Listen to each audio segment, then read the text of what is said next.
मेहंदी और संगीत। रुद्र ने अपने पापा की आवाज सुन अपनी आंखें भीग ली और जल्दी से सिगरेट फेंक उनकी तरफ मुड़ा तो निखिल ने उसके पास आते हुए पूछे, यहाँ क्या कर रहे हो? रुद्र ने जल्दी से कहा, वह पापा कॉल था, बात करने के लिए आया था। निखिल ने उसकी बात सुन उसे घूर कर देखा और फिर उसे अपने साथ आने को कहा कर वहां से चले गए। वहीं दूसरी तरफ आरोही अपनी स्टूडियो में डायरेक्टर सर के सामने खड़ी हुई थी, जो कि इस समय उससे बहुत नाराज थे। उसने हिम्मत कर डायरेक्शन से कहा, सॉरी सर, मैं अब टाइम पर आऊंगी पर एक भी छुट्टी नहीं दूंगी। उसकी बात सुन डायरेक्टर ने अपनी जगह से उठकर कहा, नो आरोही, तुम सॉरी क्यों बोल रही हो? तुम्हें अब टाइम पर आने की कोई जरूरत नहीं है। मैं तुम्हें प्रेसमेंटली छुट्टी दे दी है। आरोही उनकी बात सुन उदास हो गई और उनसे जल्दी से कहा, sorry sir, please last chance दे दीजिए, अब कभी ऐसा नहीं होगा। मगर डायरेक्टर अब उसकी बातों सुनने का जैसे तैयार ही नहीं था। उसने आरोही को सीधे सीधे सख्त होकर कहा, आरोही, मैं कह रहा हूं जाओ यहाँ से, वरना मुझे गाइस को बुलाना पड़ेगा। आरोही की आंखें भर आई और वे अब चुपचाप बाहर निकल आई। कितनी बेवकूफ है वो, जो सपनों में को सच समझ बैठी थी। उसकी लाइफ में कभी कुछ ठीक नहीं हो सकता। 2 दिन से उसे फीवर था, इस वजह से वो स्टूडियो नहीं आ पाई थी और उससे पहले भी वो रुद्र की वजह से नहीं आई थी। तो आज डायरेक्टर ने उन पर पकड़ते हुए उसे सबके सामने बेइज्जत कर बाहर निकाल दिया था। उसे अब खुद पर गुस्सा आ रहा था कि वो कैसे रुद्र की बातों में आ गई। आरोही वापस हॉस्टल आ गई तो सोनम ने उसे देखते हुए कहा, यार रुद्र तुझसे बात करना चाहता है, कर लेना, एक बार क्या चला जाएगा। आरोही ने उसकी बात सुन गुस्से में कहा, नहीं करने मुझे बात। क्यों बात करूं मैं? पता है आज सिर्फ उनकी वजह से मैंने अपनी जॉब खो दी। अब क्या करूंगी मैं? इतना कहकर आरोही फफक कर रो पड़ती तो सोनम ने जल्दी से उसे गले लगाते हुए कहा, अरे रो रही हो तुम? पागल हो क्या यार?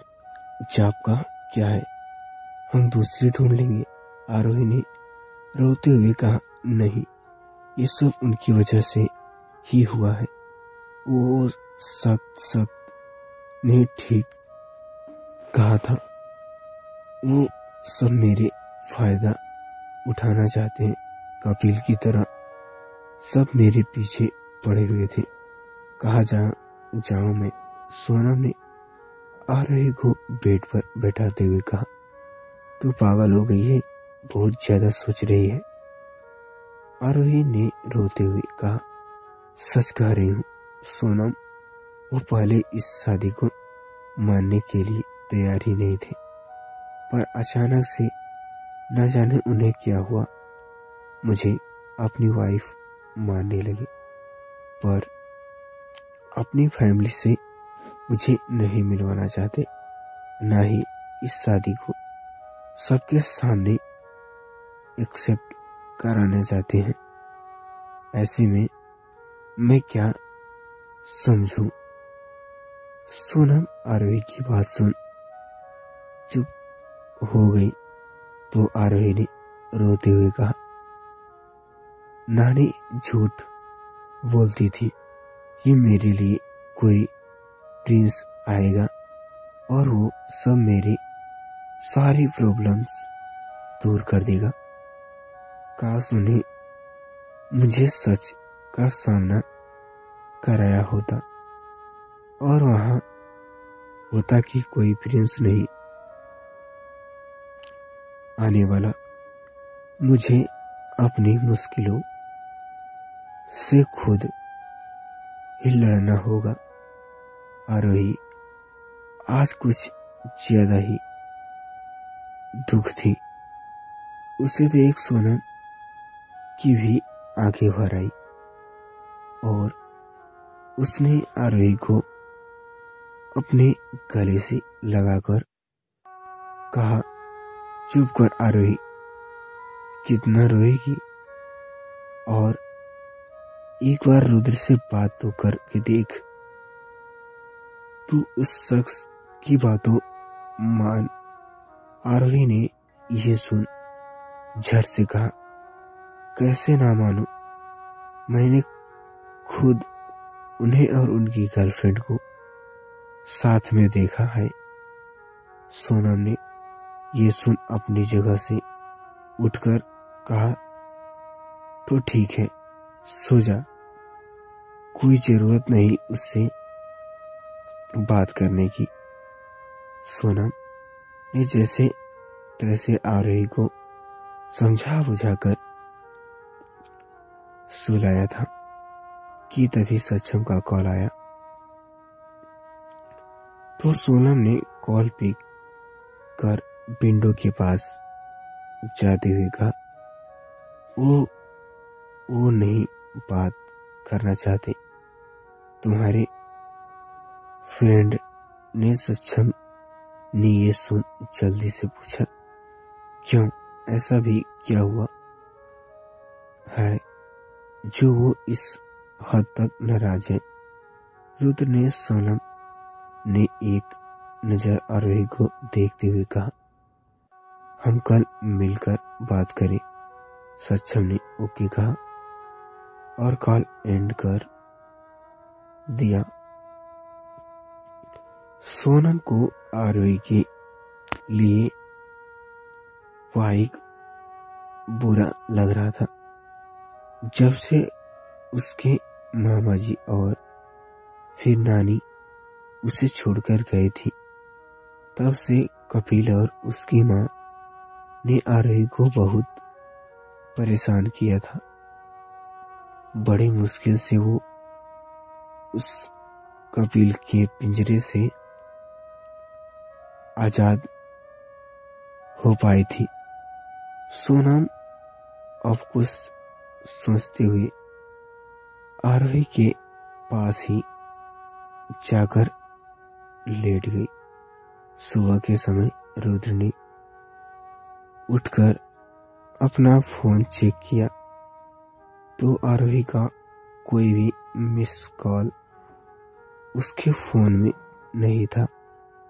ये देख उसे बहुत बुरा लगा और उसने आरोही को कॉल करने की कोशिश की, थी कि तभी उसके फोन पर सख्त का कॉल आने लगा। कॉल आते देख रुद्र ने कॉल पिक किया तो उधर से सख्त ने खुश से चिल्लाते हुए कहा, रुद्र वे रॉकेट यार, तुमने यूट्यूब देखा?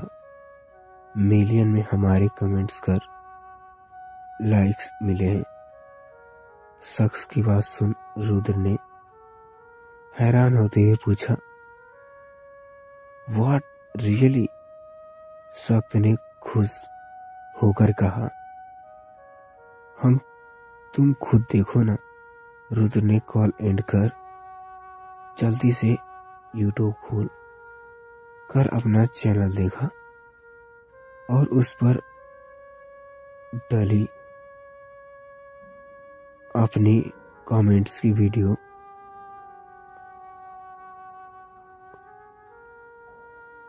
पर मिले मिलियन ऑफ व्यूजर को देख उसका चेहरा खुशी से खिल उठा और वो जोर से चिल्लाया। रुद्र ने अब जल्दी से सक्षम को कॉल किया। रुद्र आरोही को भूल अब अपने दोस्तों के साथ अपनी इस छोटी सी एक्सेस पर खुशी मनाने में बिजी हो गया था। इधर आज ईशु और सुबीत की मेहंदी और संगीत का फंक्शन था जो कि उसके घर पर ही होने वाला था। गार्डन को नैना ने अपनी तरीके से डेकोरेट करवाया था। ग्रीन, येलो और पिंक कलर के से गार्डन को डेकोरेट किया था और उसके चारों चांद लगने का काम वहां की हुई लाइटिंग ने किया था। शाम होने को थी। ईशु ने आज पिंक कलर की साड़ी पहनी हुई थी जिसमें वो बहुत ही सुंदर दिख रही थी। सोनम ने उसे देख जल्दी से उसका कान पीछे कागज लगाते हुए कहा, आज ना तुम्हें हम सब की नजरें लग जाएगी। उनकी बात सुन अर्चना जी मुस्कुरा दी और उन्होंने सोनम से कहा, सोनम ये हल्दी का निखार चढ़ा है, देखना कल तो और भी खूबसूरत लगेगी। अपनी दादी की बात सुन आज तो यीशु को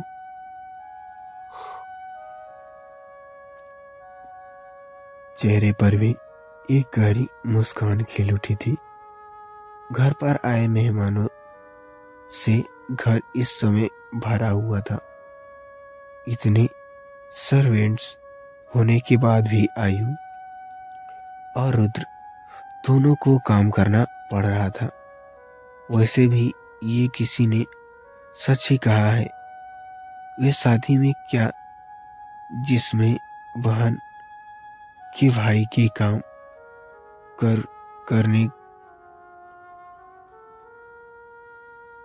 कमर ना टूटे।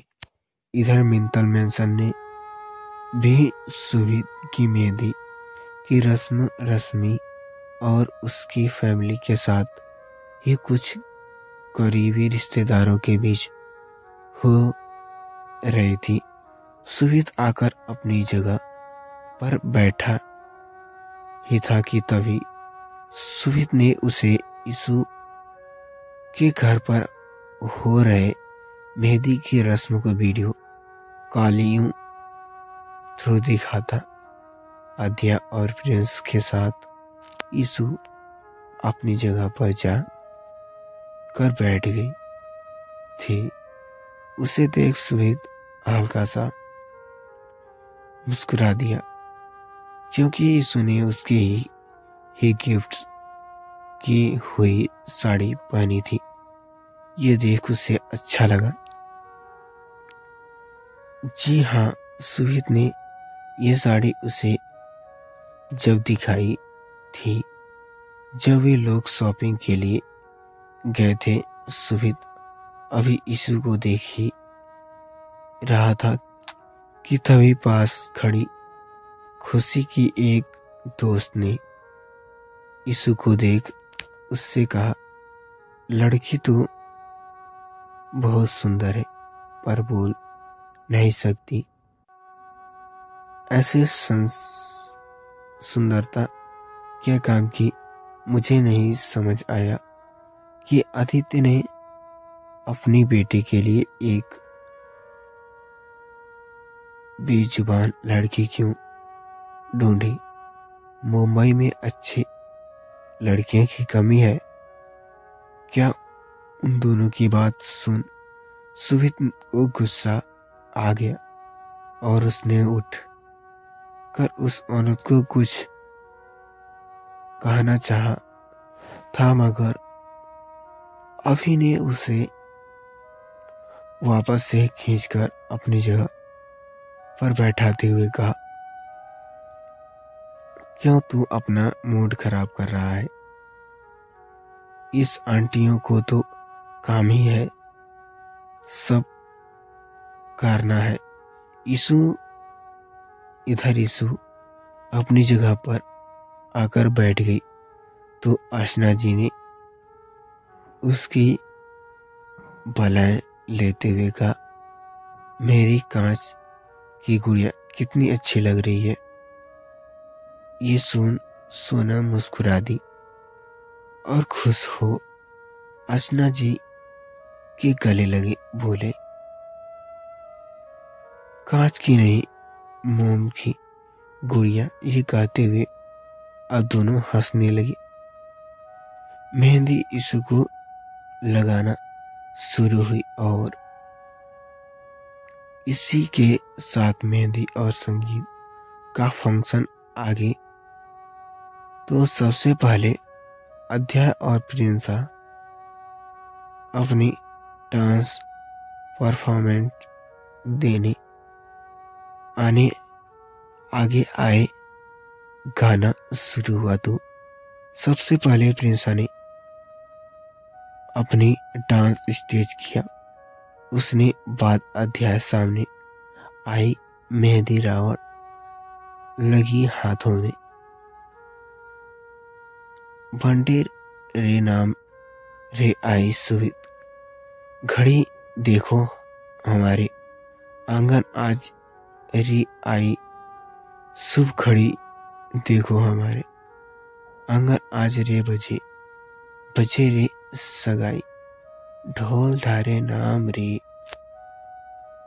आई सुहित, घड़ी देखो हमारे आंगन आज में रे मेहंदी रचेगी। गहरे प्यारे गहरा होगा, लाल खुशहाल रंग सब तेरा होगा। मेहंदी रावड़ी सुरगी डोला धारे नाम रे आए सुहित, घड़ी देख। कल का लहंगा पहना हुआ था, उसके साथ मेकअप भी किया था। तो उसे देख दूर खड़ी राजीव जीजा जी मुस्कुरा रहे थे। तो फ्रेंड्स, ये स्टोरी आपको कैसी लगी कमेंट करके जरूर बताइएगा। तो फ्रेंड्स, ऐसे ही इंटरेस्टिंग मजेदार स्टोरी के साथ मिलते हैं नेक्स्ट पार्ट में। तब तक के लिए बाय फ्रेंड्स।